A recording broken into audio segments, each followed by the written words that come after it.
రేణు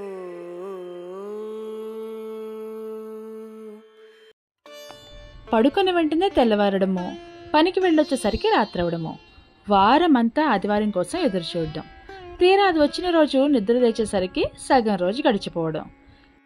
ఇదే జీవితం కోసం పడే ఆరాటం, డబ్బు కోసం పడే పోరాటం.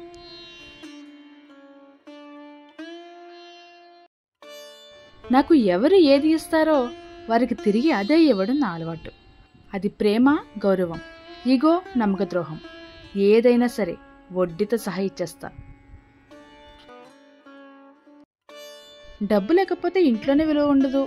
అలాంటిది సమాజంలో ఎలా ఉంటుంది?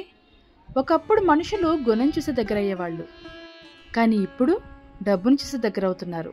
గ్రహించుకో మిత్రమా. నీ ఆనందం పంచుకునే వారికంటే నీ బాధను పంచుకునే వారికే ఎక్కువ విలువనివ్వు.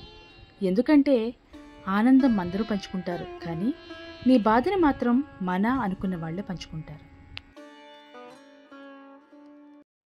కష్టం వచ్చిందని కడుపు మార్చుకోవడం, బాధ కలిగిందని నిద్ర మానేయడం చేయకు. కష్టాల్ని పోగొట్టాలన్నా, బాధల్ని దూరం చేయాలన్నా ఆరోగ్యం చాలా ముఖ్యం.